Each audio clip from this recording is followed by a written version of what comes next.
ಕರ್ನಾಟಕ ರಕ್ಷಣಾ ವೇದಿಕೆ, ಕರ್ನಾಟಕ ಕನ್ನಡ ಕನ್ನಡಿಗ, ಕನ್ನಡದ ನೆಲ ಜಲ, ಕನ್ನಡದ ಮಕ್ಕಳ ಬದುಕು ಭವಿಷ್ಯ ಉದ್ಯೋಗದ ವಿಚಾರದಲ್ಲಿ ಸುಮಾರು 27 ವರ್ಷದಿಂದ ನಿರಂತರವಾಗಿ ಹೋರಾಟ ಮಾಡಿಕೊಂಡು ಬರ್ತಾ ಇದೆ. ರಾಜ್ಯ ಸರ್ಕಾರದ ಉದ್ಯಮ ಇರಬಹುದು, ಕೇಂದ್ರ ಸರ್ಕಾರದ ಉದ್ಯಮ ಇರಬಹುದು, ಎಲ್ಲ ಉದ್ಯಮಗಳಲ್ಲಿ ಕರ್ನಾಟಕದ ಮಕ್ಕಳಿಗೆ, ಈ ನೆಲದ ಮಕ್ಕಳಿಗೆ ಉದ್ಯೋಗ ಕೊಡಬೇಕು ಅಂತ ಹೇಳಿ ನಾವು 27 ವರ್ಷಗಳಿಂದ ನಿರಂತರವಾಗಿ ಹೋರಾಟವನ್ನ ಮಾಡಿಕೊಂಡು ಬರ್ತಾ ಇದ್ದೀವಿ. ಭಾರತ ಅನ್ನೋದು ಭಾಷೆಯ ಆಧಾರದ ಮೇಲೆ ರಾಜ್ಯಗಳು ಆಗಿ, ಭಾಷೆ ರಾಜ್ಯಗಳೇ ಭಾರತದ ಒಂದು ಒಕ್ಕೂಟ. ಒಂದು ಹಿಂದಿ ಭಾರತ ಅಲ್ಲ, ಭಾರತ ಹಿಂದಿ ಭಾರತ ಅಲ್ಲ. ಭಾರತ ಅಖಂಡವಾಗಿ ಉಳಿಬೇಕು ಅನ್ನೋದಾದ್ರೆ ಎಲ್ಲ ಭಾಷೆಗಳನ್ನ ಸರಿಸಮಾನವಾಗಿ ತಗೊಂಡು ಹೋದಾಗ ಮಾತ್ರ ಭವಿಷ್ಯದ ಭಾರತ ಉಳಿಯುತ್ತೆ, ಅಖಂಡವಾದ ಭಾರತ ಉಳಿಯುತ್ತೆ, ಒಕ್ಕೂಟದ ಭಾರತ ಉಳಿಯುತ್ತೆ. 1956 ಇಡೀ ದೇಶದಲ್ಲಿ ಭಾಷೆಯ ಆಧಾರದ ಮೇಲೆ ಒಂದೊಂದು ಸ್ಟೇಟ್ ಆಯಿತು. ಆ ಆಧಾರದ ಮೇಲೆ ಒಕ್ಕೂಟದ ಭಾರತ ನಿರ್ಮಾಣ ಆದಂಥದ್ದು. ಈ ದೇಶದಲ್ಲಿ ಯಾವುದೂ ಅಧಿಕೃತವಾದಂತ ರಾಷ್ಟ್ರ ಭಾಷೆ ಅಂತಲೋ ಇಲ್ಲ ಕೇಂದ್ರ ಸರ್ಕಾರದ ಅಧಿಕೃತವಾದ ಭಾಷೆ ಅಂತ ಹೇಳಿ ಅಧಿಕೃತವಾಗಿ ಸಂವಿಧಾನಬದ್ಧವಾಗಿ ಯಾವ ಭಾಷೆಗೂ ಇಲ್ಲಿ ಆದ್ಯತೆ ಕೊಟ್ಟಿಲ್ಲ. ಭಾರತದ 22 ಭಾಷೆಗಳು ಈ ದೇಶದ ಸಂಪರ್ಕ ಭಾಷೆಗಳು ಅಂತ ಹೇಳಿ ತೀರ್ಮಾನವನ್ನ ಮಾಡಿದಂಥದ್ದು. ಇತ್ತೀಚೆಗೆ ಏನಾಗಿದೆ, ಭಾರತ ಸರ್ಕಾರದ ಭಾರಿ ದೊಡ್ಡ ಉದ್ಯಮ ಅದು ರೈಲ್ವೆ ಉದ್ಯಮ. ಭಾರತ ಸರ್ಕಾರದ ಉದ್ಯಮ ದೊಡ್ಡ ಉದ್ಯಮ ಆಗಿರುವಂತಹ ರೈಲ್ವೆ ಇಲಾಖೆಯಲ್ಲಿ ಕೇವಲ ಉತ್ತರ ಭಾರತೀಯರನ್ನೇ ತಂದು ಇಲ್ಲಿ ಎಲ್ಲ ಉದ್ಯೋಗಗಳಿಗೆ ತುಂಬೋದಾದ್ರೆ ಈ ಭಾರತ, ಇಂದಿಯ ಭಾರತ ನಮಗೆ ಅಗತ್ಯ ಇದೆಯಾ ಅಂತ ಹೇಳಿ ನಮ್ಮನ್ನ ಕೆರಳಿಸುತ್ತೆ, ಕೆಣಕುತ್ತೆ, ಪ್ರಚೋದಿಸುತ್ತೆ. ಭಾರತ ಅನ್ನೋದು ಬಹುಭಾಷೆಗಳ, ಬಹು ಸಂಸ್ಕೃತಿಗಳ, ಬಹು ಆಚಾರ ವಿಚಾರಗಳ ಭಾರತವೇ ಹೊರತು ಒಂದು ಹಿಂದಿ ಭಾರತ ಅಲ್ಲ.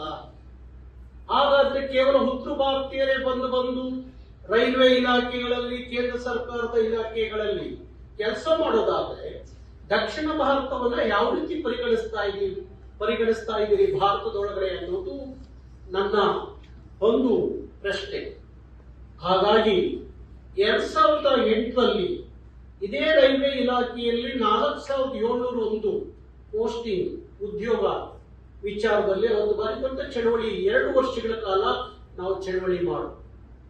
ಇಲ್ಲಿಯ ಯಾವುದೇ ರೈಲ್ವೆಯ ಉದ್ಯೋಗ ಪರೀಕ್ಷೆಗಳನ್ನು ಮಾಡುವಾಗ ಸ್ಥಳೀಯ ಭಾಷೆಗೆ ಆದ್ಯತೆ ಕೊಡಬೇಕು, ರಾಜ್ಯ ಭಾಷೆಗೆ ಆದ್ಯತೆ ಕೊಡಬೇಕು ಅಂತ ಹೇಳಿ 2 ವರ್ಷಗಳ ಕಾಲ ನಾವು ನಿರಂತರ ಹೋರಾಟ ಮಾಡಿ, ಅವತ್ತು ಕೇಂದ್ರದಲ್ಲಿ ರೈಲ್ವೆ ಸಚಿವರಾಗಿದ್ದಂತ ಲಲ್ಲೂ ಪ್ರಸಾದ್ ಯಾದವ್ ಅವತ್ತು ಇಲ್ಲಿ 4701 ಡಿ ಗ್ರೂಪ್ ಉದ್ಯೋಗಕ್ಕೆ ವಿಶೇಷವಾಗಿ ಬಿಹಾರದಿಂದ 3000 ಜನರನ್ನ ಬೆಂಗಳೂರು ಕರ್ಕೊಂಡು ಬಂದರು.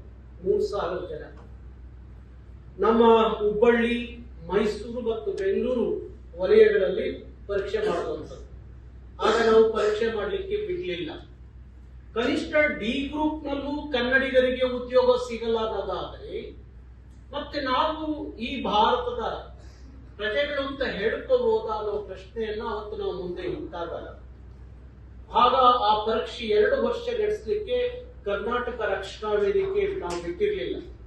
2 ವರ್ಷದ ನಂತರ ಕೇಂದ್ರದಲ್ಲಿ ಮಮತಾ ಬ್ಯಾನರ್ಜಿ ರೈಲ್ವೆ ಸಚಿವರಾದಾಗ ಅವರು ಕೇಳ್ತಾರೆ, ಕರ್ನಾಟಕದ 4701 ಉದ್ಯೋಗದಲ್ಲಿ ಯಾಕೆ ಪರೀಕ್ಷೆ ನಡೆದಿಲ್ಲ, ಏನ್ ಸಮಸ್ಯೆ ಅಂದಾಗ ಅವರು ಅಲ್ಲಿ ಅಧಿಕಾರಿಗಳು ಅವರು ಗಮನಕ್ಕೆ ತರ್ತಾರೆ, ಕರ್ನಾಟಕದಲ್ಲಿ KRV ಕರ್ನಾಟಕ ರಕ್ಷಣಾ ವೇದಿಕೆ ಕನ್ನಡದಲ್ಲಿ ಪರೀಕ್ಷೆಗೆ ಅವಕಾಶ ಸಿಗಬೇಕು, ರೈಲ್ವೆ ಇಲಾಖೆಯ ಎಲ್ಲ ಪರೀಕ್ಷೆಗಳಲ್ಲಿ ಕನ್ನಡದಲ್ಲೂ ಬರೀಲಿಕ್ಕೆ ಅವಕಾಶ ಸಿಗಬೇಕು ಅನ್ನುವ ಒತ್ತಾಯದಿಂದಾಗಿ ಅವರು ಇಲ್ಲಿವರೆಗೂ ರೈಲ್ವೆ ಪರೀಕ್ಷೆಯನ್ನು ಕರ್ನಾಟಕದಲ್ಲಿ ನಡೆಸಲಿಕ್ಕೆ ಬಿಟ್ಟಿಲ್ಲ ಅಂದಾಗ ಆಗ ಮಮತಾ ಬ್ಯಾನರ್ಜಿ ಹೇಳ್ತಾರೆ, ಹೌದು ಅವರು ಕೇಳೋದ್ರಲ್ಲಿ ಅರ್ಥ ಇದೆ.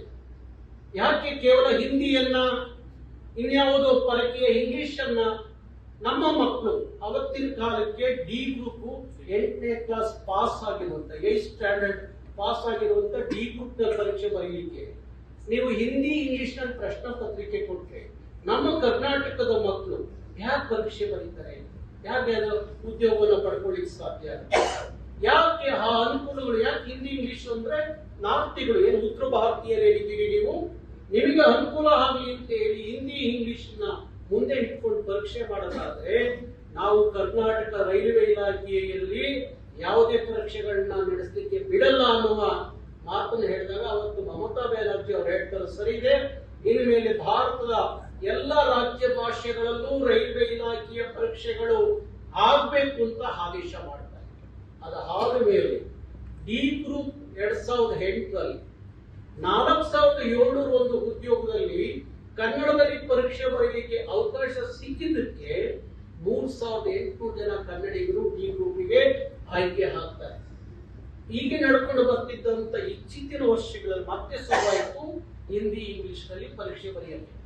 ಇತ್ತೀಚೆಗೆ 8 ಪರೀಕ್ಷೆಗಳು ನಡೆದಿದೆ. 8 ಪರೀಕ್ಷೆ ಪ್ರಶ್ನೆ ಪತ್ರಿಕೆ ನಮಗೆ ತಲುಪಿದೆ. ಆ 8 ಪ್ರಶ್ನೆ ಪತ್ರಿಕೆಯು ಬರೀ ಹಿಂದಿ ಇಂಗ್ಲಿಷ್ ಇದೆ ಹೊರತು ಎಲ್ಲೂ ಕನ್ನಡಕ್ಕೆ ಆದ್ಯತೆ ಇಲ್ಲ. ಕೇಂದ್ರ ಸರ್ಕಾರದ ಉದ್ಯಮಗಳಲ್ಲಿ ಇಲಾಖೆಗಳಲ್ಲಿ ಏನು ನಾವು ಪ್ರಶ್ನೆ ಮಾಡಿದ್ದು ಹಿಂದೆಲ್ಲ ತ್ರಿಭಾಷಾ ಸೂತ್ರ ಅನುಷ್ಠಾನಗೊಳಿಸಬೇಕು ಅಂದಾಗ ಕೇಂದ್ರ ಸರ್ಕಾರದ ಇಲಾಖೆಯಲ್ಲಿ ತ್ರಿಭಾಷಾ ಸೂತ್ರ ಅನುಷ್ಠಾನಕ್ಕೆ ಬಂದಂಥದ್ದು. ತ್ರಿಭಾಷಾ ಅಂದ್ರೆ ಯಾವುದು? ಕನ್ನಡ, ಇಂಗ್ಲಿಷು ತಪ್ಪಿದ ಹಿಂದಿಯನ್ನ ಬಳಸ್ಕೋಬಹುದು ಅನ್ನೋದು ಅವತ್ತು ಒಪ್ಕೊಂಡಂಥದ್ದು. ಅದಾದ ನಂತರ ಕರ್ನಾಟಕವನ್ನು ಹೊರತುಪಡಿಸಿ ಬೇರೆ ಸ್ಟೇಟ್ಗಳಲ್ಲಿ ದ್ವಿಭಾಷಾ ಸೂತ್ರ ಜಾರಿ ತಂದು. ದ್ವಿಭಾಷಾ ಸೂತ್ರ ಜಾರಿ ತಂದಿದ್ದೇನು? ಮಹಾರಾಷ್ಟ್ರದಲ್ಲಿ ಮರಾಠಿ ಇಂಗ್ಲಿಷ್ ನಲ್ಲಿ ಪರೀಕ್ಷೆ ಬರೀಬಹುದು, ಆಂಧ್ರದಲ್ಲಿ ತೆಲುಗು ಮತ್ತು ಇಂಗ್ಲಿಷ್ ನಲ್ಲಿ ಪರೀಕ್ಷೆ ಬರೀಬಹುದು, ತಮಿಳುನಾಡಲ್ಲಿ ತಮಿಳು ಮತ್ತು ಇಂಗ್ಲಿಷ್ ನಲ್ಲಿ ಬರೀಬಹುದು ಹೊರತು ಅಲ್ಲಿ ಎಲ್ಲೂ ಹಿಂದಿಗೆ ಅವಕಾಶ ಕೊಡಲಿಲ್ಲ. ಆಗಿರುವಾಗ ಈಗ ಇತ್ತೀಚೆಗೆ ಬಹುಶಃ 11 ಇರಬಹುದು, ಡಿಸೆಂಬರ್ 11 ಒಂದು ಅಧಿಸೂಚನೆ ರೈಲ್ವೆ ಇಲಾಖೆ ಹೊರಗಡೆ ಬಂತು. ಆ ಸಂದರ್ಭದಲ್ಲಿ ಮೈಸೂರಿನಲ್ಲಿ ತ್ರಿಭಾಷಾ ಸೂತ್ರ ಅಂದ್ರೆ ಕನ್ನಡವನ್ನ ಪರೀಕ್ಷೆ ಬರಿಬಹುದು, ಹುಬ್ಬಳ್ಳಿಯಲ್ಲಿ ತ್ರಿಭಾಷಾ ಸೂತ್ರ ಕನ್ನಡ ಬರಿಬಹುದು, ಆದ್ರೆ ಬೆಂಗಳೂರಿನಲ್ಲಿ ಹಾಕಿ ಕನ್ನಡ ಬರೀಲಿಕ್ಕೆ ಅವಕಾಶ ಇಲ್ಲ. ಈ ತಾರತಮ್ಯವನ್ನ ಕರ್ನಾಟಕದಲ್ಲಿ ನೀವು ಮಾಡೋದಾದ್ರೆ ಪ್ರಾದೇಶಿಕವಾದಂತ ಘರ್ಷಣೆಗೆ ನೀವು ಅವಕಾಶ ಮಾಡಿಕೊಡ್ತಾ ಇದ್ದೀರಿ. ಭಾರತ ಒಕ್ಕೂಟವನ್ನು ಒಡೆಯುವ ಕುತಂತ್ರವನ್ನ ಮಾಡ್ತಾ ಇದ್ದೀರಿ ಹಿಂದಿ ರಾಜ್ಯದಿಂದ ಬಂದಂತ ಅಧಿಕಾರಿಗಳು ಅನ್ನೋದು ನಮ್ಮನ್ನ ಕನ್ನಡಿಗರನ್ನ ಕಾಡುವಂತ ಪ್ರಶ್ನೆ. ಹಾಗಾಗಿ ನಿಮ್ಮ ಯಾವುದೇ ರೈಲ್ವೆ ಇಲಾಖೆಗಳ ಪರೀಕ್ಷೆ ಆಗ್ಬೇಕು ಅನ್ನೋದಾದ್ರೆ ಕನ್ನಡದಲ್ಲೂ ಪ್ರಶ್ನಾ ಪತ್ರಿಕೆ ಇದ್ದಾಗ ಮಾತ್ರ ನಿಮ್ಮ ರೈಲ್ವೆ ಇಲಾಖೆಯನ್ನ ಪರೀಕ್ಷೆ ಬರೀಲಿಕ್ಕೆ ಅವಕಾಶ ಕೊಡ್ತೀವಿ.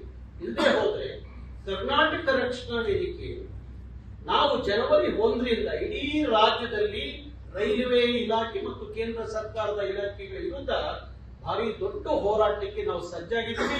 ಇಲ್ಲಿ ಯಾವ ಹಿಂದಿ ವಾದಗಳು ಸಹ ಕೆಲಸ ಮಾಡಕ್ ಬಿಡಲ್ಲ ಅನ್ನೋದನ್ನ ನಾವು ನಿನ್ನೆ ತೀರ್ಮಾನ ಮಾಡಿದ್ವಿ. ಹಂಗ ಆಗೋದು ಬೇಡ ಅನ್ನೋದಾದ್ರೆ ಬಹುಶಃ ನಿಮಗೆಲ್ಲ ಒಂದು ಭ್ರಮೆ ಇರಬಹುದು, ಹಿಂದಿ ರಾಷ್ಟ್ರ ಭಾಷೆ ಅಂತ.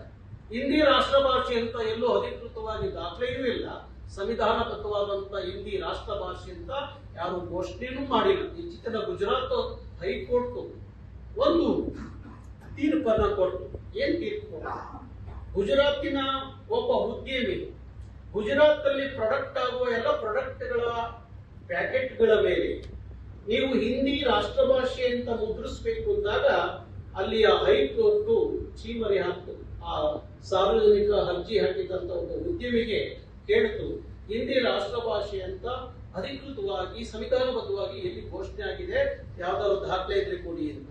ಆಗ ಕೊಡ್ಲಿಕ್ಕೆ ಆದಾಗ ಆ ಉದ್ಯಮಿಗೆ ಹೈಕೋರ್ಟ್ ಫೈನ್ ಹಾಕಿ ಅರ್ಜಿ ವಾಪಸ್ ತಗೊಳ್ಳೋಕೆ ಹೇಳಿ.